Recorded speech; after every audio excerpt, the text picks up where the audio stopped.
Hola, muy buenas. Bien, estamos aquí con Elviria Perdido y el hecho cultural, que ya nos encontramos en la segunda parte del volumen 1 de Fundamentos de la Sabiduría Hiperbórea. Y bueno, continuamos leyendo y hoy toca el artículo H, hecho natural, hecho histórico y hecho cultural. Vamos a la lectura. Dice: las definiciones anteriores pueden provocar una duda que aclararemos de inmediato. El interrogante sería el siguiente: si hemos rechazado el concepto moderno de edad por considerarlo concebido sinárquicamente a partir de premisas culturales preeminentes, ¿qué sentido tiene ahora revalorizar el concepto antiguo si él mismo expresa que una edad es la duración de un arquetipo Manú encarnado por el demiurgo? ¿No estamos nuevamente en terreno enemigo? Tales objeciones tienen fundamento y por eso vale la pena aclarar que, si bien ambos conceptos de edad son insuficientes y sinárquicos, el antiguo, aunque haga referencia al Manú, nos servirá para explicar el también antiguo concepto de Kali Yuga. Porque vale la pena afirmarlo, Kali Yuga sí es una idea hiperbórea, sobre la cual se han vertido montañas de opiniones confusas y a la que tendremos que redefinir con el fin de revelar o aproximar a su misterio y tornarla inteligible para una mentalidad moderna. La ventaja conceptual que suponen las definiciones 1, 2 y 3 con respecto a los dogmas de la historiología oficial radica fundamentalmente en que tales definiciones permiten enfrentarse al hecho histórico considerado en su integridad ontológica, mientras que el mismo hecho, descrito según las pautas oficiales, resulta inevitablemente mutilado en sus raíces metafísicas. Nos interesa que esta diferencia sea claramente advertida antes de profundizar en el significado de las definiciones 1, 2 y 3, y por eso vamos a señalar ahora la causa principal por la que las descripciones oficiales del hecho histórico son insuficientes y parciales. Podemos adelantar que dicha causa procede de la confusión entre hecho histórico y hecho natural, pero como tal confusión se debe a un caso típico de ceguera nociológica, establecer la distinción entre ambos conceptos requerirá una larga explicación. Es presumible que el mayor error cometido por un historiador sea el de no distinguir que un hecho histórico es categóricamente distinto de uno que ocurriese, por ejemplo, en una selva remota, teniendo como protagonistas a miembros del reino animal, tal como una escena de lucha entre dos leones. La pelea, con todo el dramatismo que pueda entrañar para un observador sensible, es un hecho natural que ha sucedido con indiferencia por la existencia humana y que se desarrolla a impulsos de una dinámica que le es propia. El motor de esa dinámica no puede ser evidente para el hombre por ser exclusivo del hecho natural, por estar circunscripto al ámbito de su efectividad. Ni aun interviniendo en la escena se consigue más que perturbar las fuerzas y que en un esfuerzo por restablecer su desarrollo natural, la dinámica del hecho reaccione contra la intromisión. Puede ocurrir que los leones se devoren al observador y luego prosigan con su combate, o que éste destruya con un arma a los protagonistas, o 1000 variantes intermedias, pero jamás se logrará formar parte de la escena. El hombre siempre será ajeno al hecho natural y por lo tanto jamás podrá llegar a conocerlo totalmente. Esta infranqueable barrera nociológica obliga a que un hecho natural sea descrito a partir de la imagen que el hombre perciba en su carácter de observador puro. Desde esa distancia es inevitable el trato con apariencias o aspectos parciales del hecho, y por eso es hasta cierto punto lícito agotar los esfuerzos metodológicos que conduzcan a una descripción lo más completa posible del hecho natural. Es lo que hace la ciencia cuando se propone aumentar el conocimiento disponible sobre un fenómeno. Primero lo somete a observación, tratando de abarcar todos los aspectos posibles, descomponiendo inclusive estos aspectos para llegar a su constitución cualitativa y proceder a su descripción. Si los sentidos resultan insuficientes, es decir, si el fenómeno rebasa el marco sensorial, la técnica permitirá diseñar los instrumentos que amplíen el marco espectral de observación y alcancen aquellos límites más lejanos de la realidad del fenómeno. Finalmente se reúne toda la información obtenida y se la interpreta elaborando una teoría, la cual, dado el proceso de desintegración a que se sometió el fenómeno y teniendo en cuenta que gran parte del mismo ha de haber escapado a la observación, será siempre impotente para presentar una explicación integral, que permita comprender el fenómeno en su totalidad. Por supuesto, en una civilización donde la ciencia procede de este modo, hombre y fenómeno constituyen realidades opuestas. Y aunque aquel consiga obtener tanto conocimiento de éste como para elaborar teorías, y aunque éstas resulten suficientes para desarrollar tecnologías, la brecha nociológica no sólo continúa abierta, tal como estaba cuando el fenómeno se sometió a observación por primera vez, sino que amenaza con ser cada vez mayor debido al dogmatismo con que se afirman las mentadas teorías sin tener en cuenta sus errores y desviaciones. Pero ese es otro problema. Los fenómenos o los hechos naturales son investigados con el mismo método científico y descriptos en teorías que, según hemos visto, son insuficientes para abarcar su realidad completa. Por este motivo, de un hecho cultural solo podemos conocer algunos aspectos parciales, su apariencia, y no hay razón para preocuparse demasiado por ello. Pero distinto es el caso del hecho histórico en el cual el hombre no solo participa como protagonista, sino que fundamentalmente constituye su soporte concreto. Así el hombre no es ajeno y por eso no es lícito que emplee el mismo método con el cual observa los hechos naturales para contemplar una realidad en la cual él se halla inserto como actor inmediato. Si tal cosa se hace, y de hecho se hace, en la historiografía oficial, significa que se ha tomado una falsa distancia con la ilusión de convertir un objeto bajo observación, un hecho del cual se es inevitable sujeto. Pero si la teoría de un hecho natural consigue las más de las veces desviarnos de la verdad del hecho que trata de explicar, la teoría de un hecho histórico, elaborada sin atender a estas objeciones, puede conducirnos a las antípodas de su verdad. Podremos comprobar esta última sospecha profundizando ahora, en este sentido, nuestras conclusiones expuestas en el artículo E sobre las edades de la historia oficial.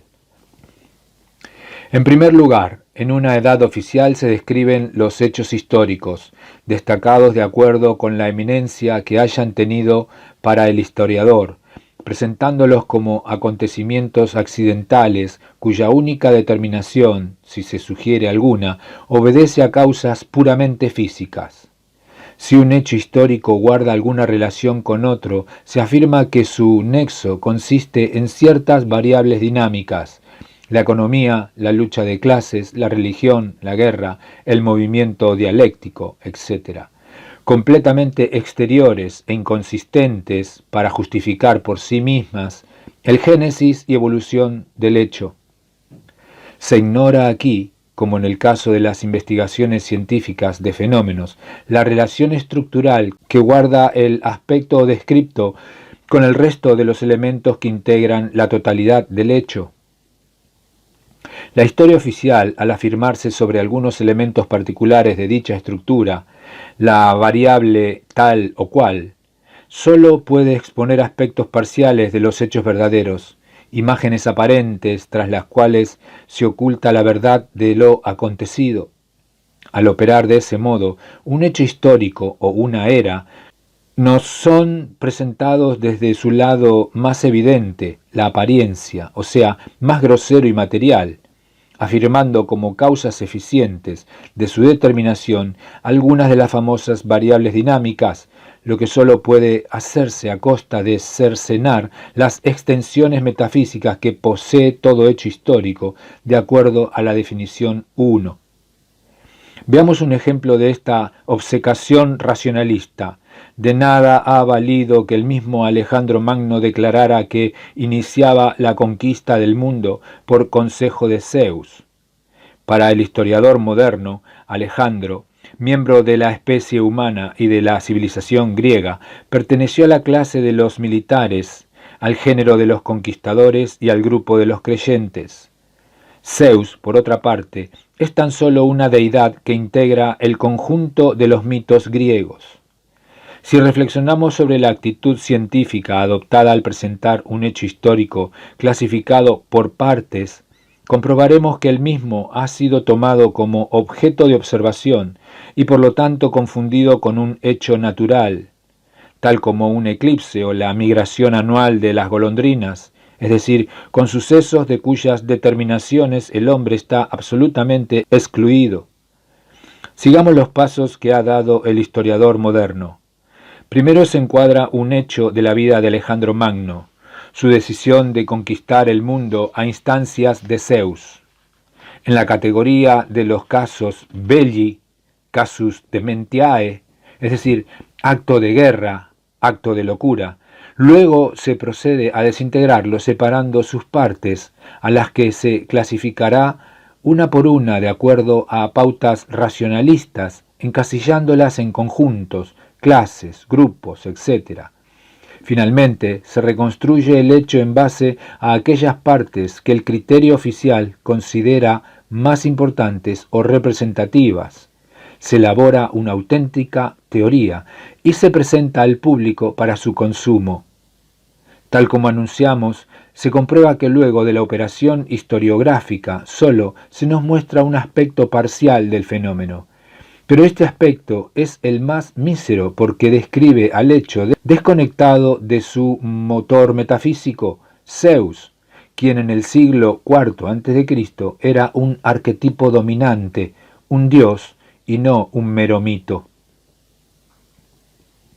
Hemos demostrado así la insuficiencia de los métodos modernos, racionalistas, aplicados a la interpretación del hecho histórico, y hemos denunciado el error que se comete al proceder a desintegrarlo analíticamente y a integrarlo por síntesis racional. La investigación del hecho histórico se encara del mismo modo objetivo con que se tratan los hechos naturales. Pero el hecho histórico no es, como los hechos naturales, la presencia objetiva de un proceso evolutivo a cuyo desenvolvimiento el hombre solo puede asistir en calidad de observador. En el hecho histórico, aun en aquellos que hayan ocurrido hace miles de años, el hombre, de cualquier época, es siempre sujeto, porque el hecho histórico es, ante todo, un hecho cultural. Esta identidad es tremendamente importante, pues fundamenta la superioridad de las definiciones 1, 2 y 3 sobre el concepto moderno de edad basado en el análisis racional de los hechos históricos. Este análisis racional, consistente en descomponer los fenómenos en aspectos eminentes para luego comprenderlos en una teoría, no es propio del Pasú. Observemos que, según se estudió en la primera parte, la razón pura opera sobre el designio de los entes sin descomponerlos en ningún momento. La primera operación descubre el designio y la segunda operación lo interpreta, conformando el esquema. Mas tal interpretación no es analítica sino sintética, pues surge de la aplicación del designio sobre la memoria arquetípica.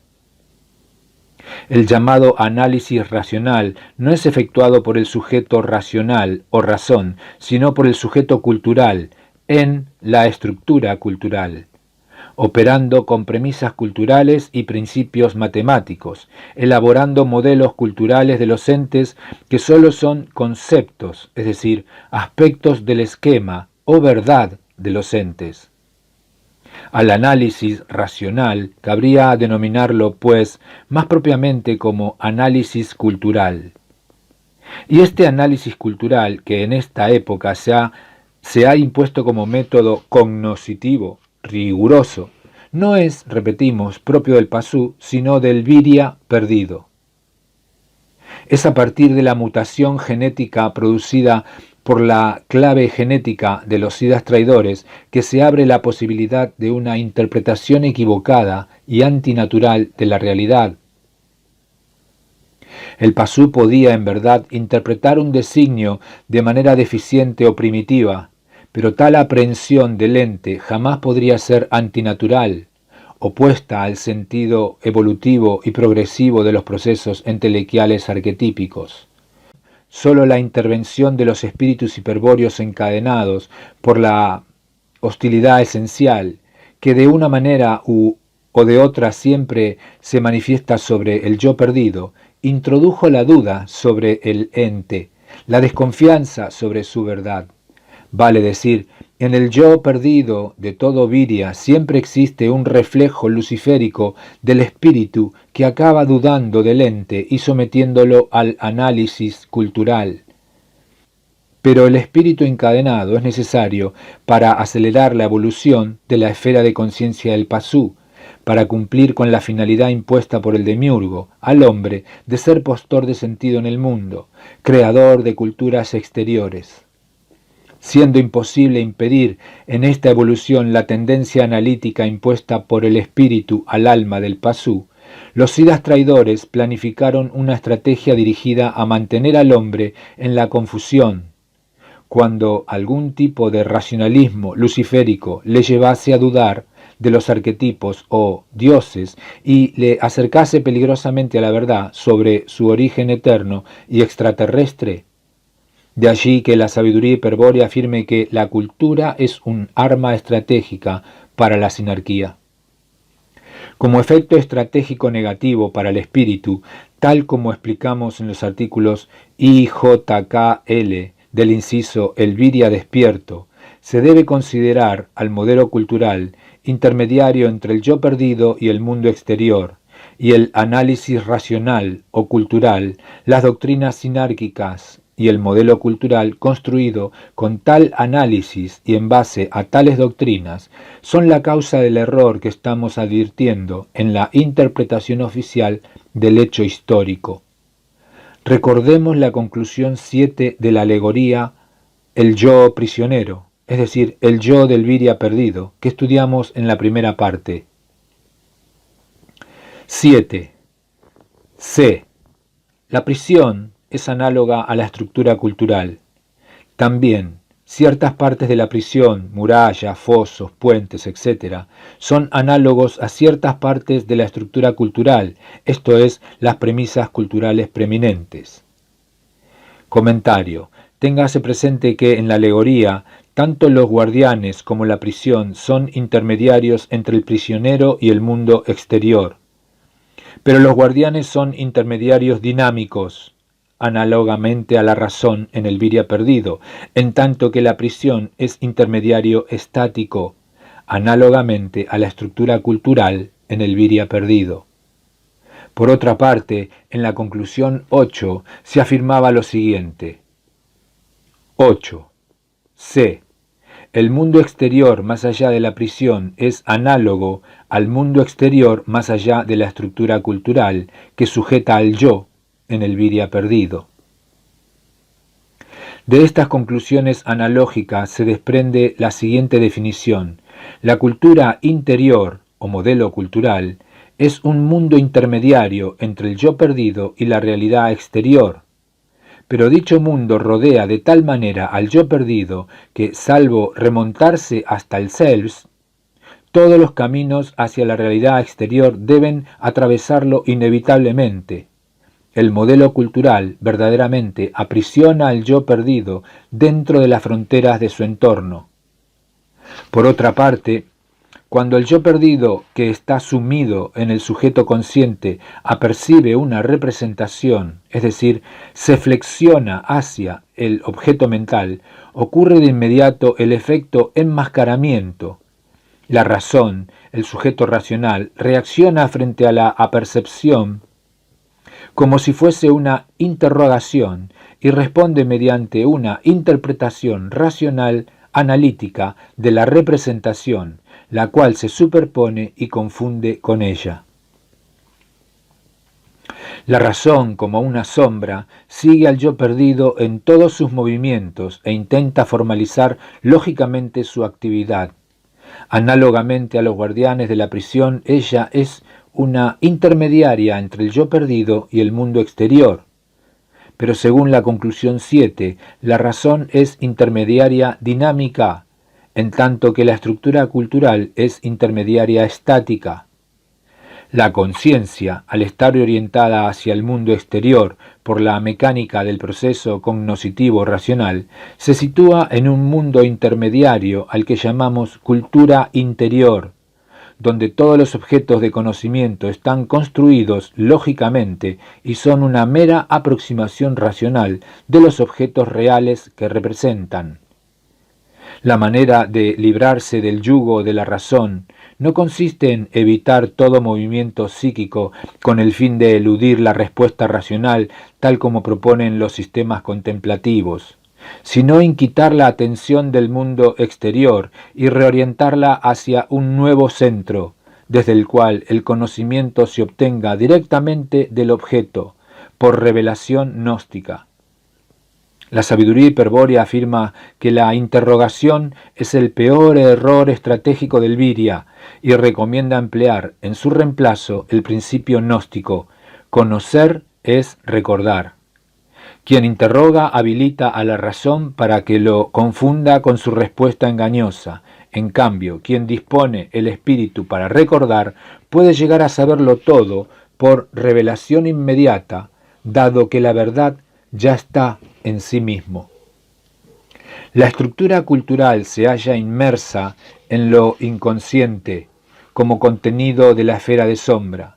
Las representaciones conscientes, ideas con imagen y significado, emanan de la estructura cultural como efecto de la actividad racional y cultural, y emergen hacia la conciencia donde se enfrentan al yo perdido. Estas ideas poseen un significado codificado conceptualmente en un lenguaje habitual, el cual es conciencializado como proposición, racional o aserción. Todo objeto ideal, representación consciente o fantasía, resulta finalmente propuesta en algún lenguaje conceptual como consecuencia de las flexiones del yo, quedando el significado descompuesto analíticamente. El objeto ideal pasa a ser así una reconstrucción racional fundada en las premisas culturales preeminentes del modelo cultural. El modelo cultural puede ser considerado como el conjunto de premisas culturales con que el sujeto cultural traduce la estructura cultural a un mismo lenguaje habitual. El modelo cultural es entonces un conjunto de conceptos tajada notados en un mismo plano de significación o contexto lingüístico. Recordemos que todo lenguaje es la posibilidad de construir un sistema y que la estructura habitual donde están registrados los sistemas simples, aserciones simples, axiomas matemáticos, etc., es capaz de expandirse sobre cualquier esquema de la estructura cultural y traducirlo según su modalidad lingüística. Es así que en potencia el modelo cultural está presente en todo momento de la existencia del yo perdido, pues a partir de unas pocas aserciones simples, el sujeto cultural es capaz de reconstruir cualquier esquema complejo y proponer su significado. La cárcel laberinto que sujeta al yo perdido adquiere proporciones gigantescas que dejan bien atrás la prisión de la alegoría, considerando las infinitas aserciones en que se puede conformar una cultura. Sin embargo, el hombre rara vez sospecha el enorme edificio sobre el que se desplaza su conciencia cuando recorre un trayecto determinado por la razón como fórmula para conocer una cosa, trayecto que, por otra parte, es vivenciado como el conocimiento mismo de la cosa o confundido con la cosa en sí. En el artículo C definimos una cultura interna, estática e individual, y una cultura externa, dinámica y colectiva. Para la sabiduría hiperbórea, que es una ciencia noológica, sólo es verdadera cultura la cultura interior. Esta concepción está basada en un punto de vista mágico-guerrero, para el cual el mundo exterior es maya, la ilusión de lo real. La cultura interior, sustentada por la estructura cultural del microcosmos, ciertamente también pertenece a la ilusión de Maya, pero en un grado menor. De este modo, partiendo de una valoración ético-noológica, cuyos fundamentos serán expuestos más adelante, la sabiduría hiperbórea afirma que, en la ilusión, la cultura interna posee una existencia de grado superior a la cultura externa. Por eso su importancia estratégica como objeto de control, tanto para la sinarquía como para los siddhas leales.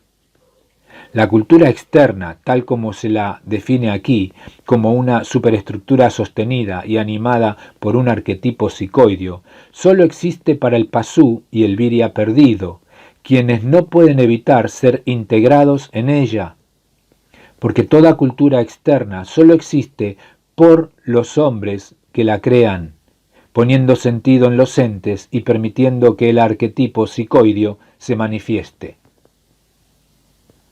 Sin el hombre, pasú o virya perdido, no existen objetos culturales, y sin objetos culturales y hombres no hay cultura. Sin el hombre no hay manifestación del arquetipo psicoideo, es decir, no hay manifestación del demiurgo ni evolución para su conciencia del sentido del mundo. No está de más repetir que los objetos culturales, aun aquellos producidos por el hombre tales como un tenedor o una ciudad, no significan nada fuera de él, y que si la humanidad desapareciese, todos los objetos que utiliza el hombre dejarían de ser culturales.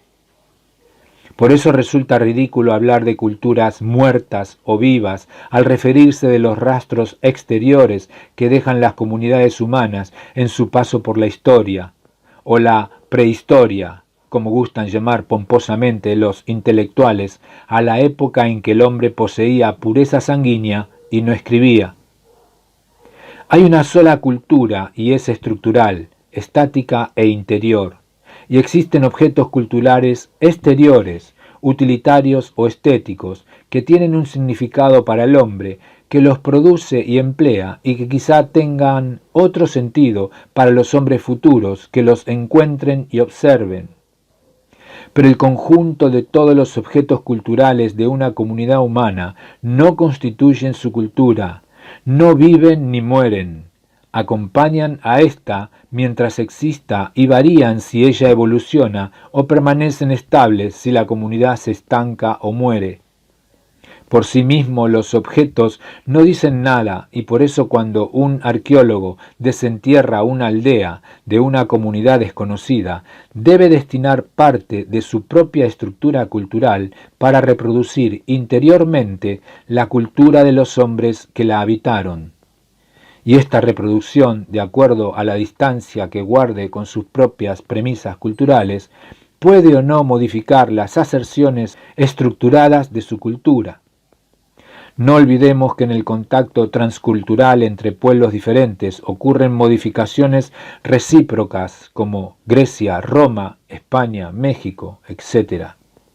Así es que una cantidad de objetos culturales enterrados jamás puede ser una cultura muerta si los hombres se ocupan de ellos, y tampoco pueden ser tratados como objetos de observación a la manera de los objetos naturales, pretendiendo desligarse de su sentido humano, sentido que ha sido restituido de algún modo desde el momento que se ha fijado la atención en ellos.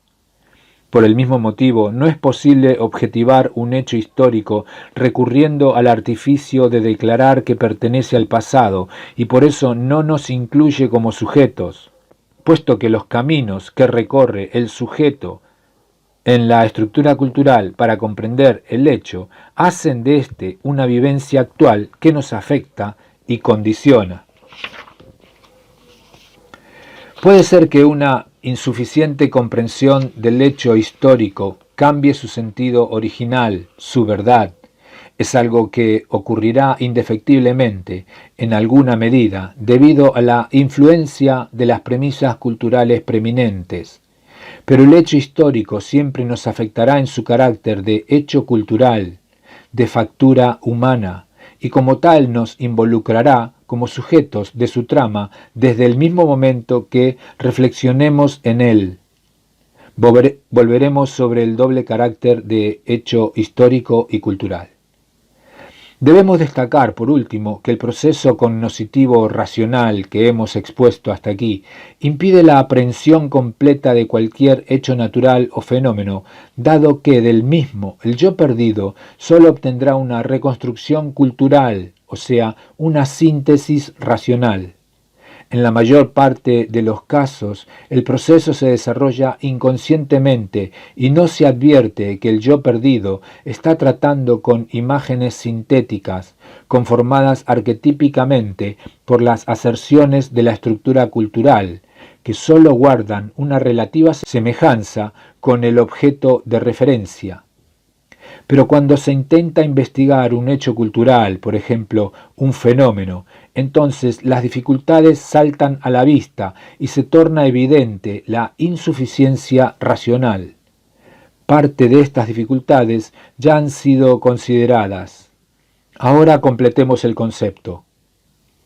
La razón conoce por un proceso dialéctico. Sus medios son el análisis y la síntesis, o sea, la descomposición y la reconstrucción del objeto bajo observación.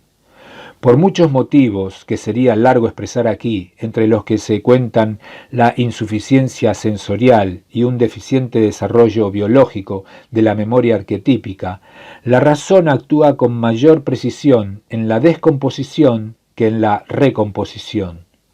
Ya hemos criticado la descripción cualitativa y la hemos calificado como insuficiente para aprehender la verdad del objeto concreto en cuanto totalidad, es decir, su ser.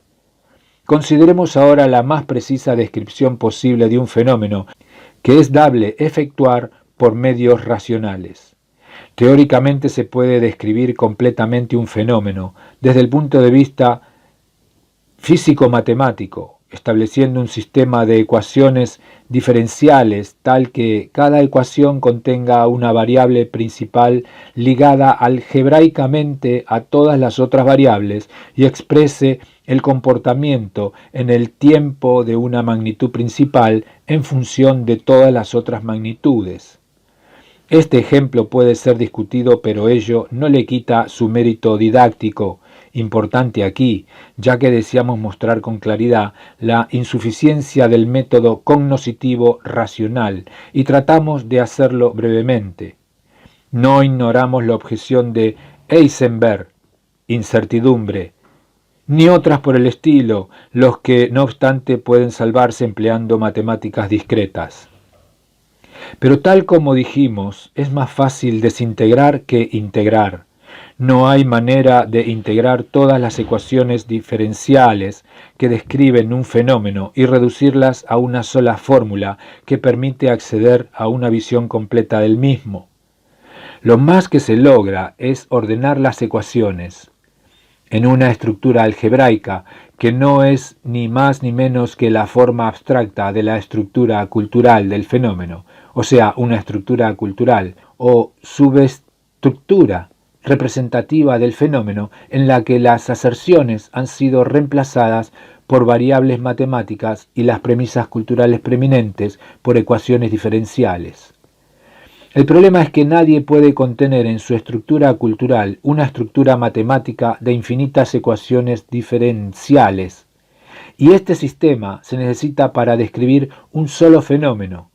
Ni los más grandes matemáticos han logrado otra cosa que intuir, en raros y fugaces éxtasis, la representación de algunas estructuras matemáticas de menor complejidad a la que hemos considerado. Se comprueba así la importancia de todo método racional como vía para conocer la realidad. Si no es posible aprender un fenómeno, ni aun transformando en una estructura matemática equivalente, cuánto menos se logrará cuando se parte de unas pocas cualidades para reconstruir el objeto original. Pero lo que es peor, el método analítico suele emplearse para algo más que para investigar fenómenos. En efecto, tal como lo denunciamos oportunamente, no se suele distinguir un hecho histórico de un hecho natural, y por lo tanto se pretende investigar al hecho histórico racionalmente, separando sus partes por análisis y luego sintetizando a piacere los sucesos pasados para presentar una trama intencionada y a menudo falsa del hecho real. Y esta actitud es la mayor aberración. Ahora podemos entenderlo, puesto que el hecho histórico es también un hecho cultural, es decir, un objeto exterior esencialmente estructurado, contra el cual no es posible emplear las herramientas del análisis y de la síntesis para comprender su realidad. Todo objeto cultural es parte de la estructura cultural y en un grado menor también una estructura. No ocurre lo mismo con los objetos naturales, de los cuales se nos escapa su génesis y su proceso, y sobre los que muchas veces no resulta claro decidir si su forma está sostenida por una estructura u otro tipo de organización, o si tal vez su materia no posee organización alguna. En tales objetos es posible aplicar con cierto éxito el método racional, tal como lo demuestra la ciencia empírica de Occidente, y extraer conocimiento.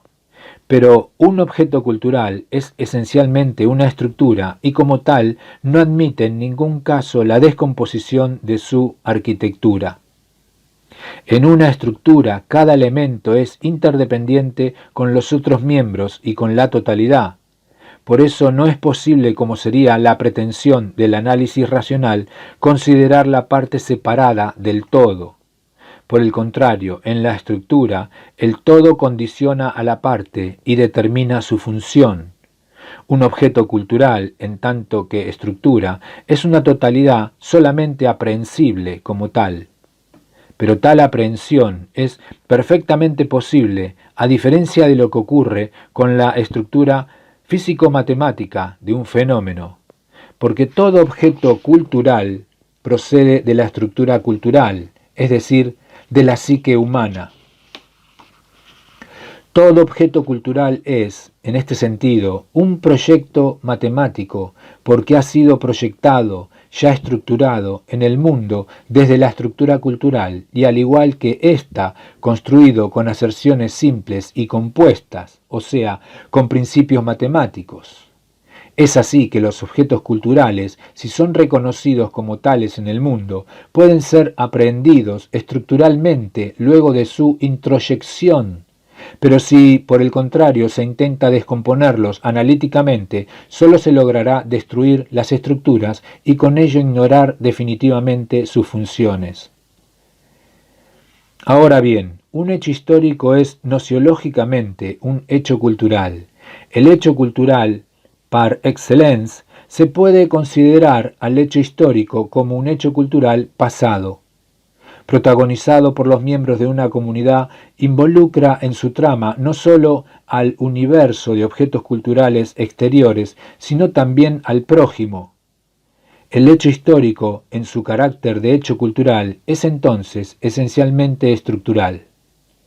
Ya dijimos que el método analítico es insuficiente para aportar conocimiento cierto de un objeto cultural exterior por su condición de estructura, y que el mismo debe ser aprendido directamente en la estructura cultural, la cual es interior, pertenece a la esfera psíquica.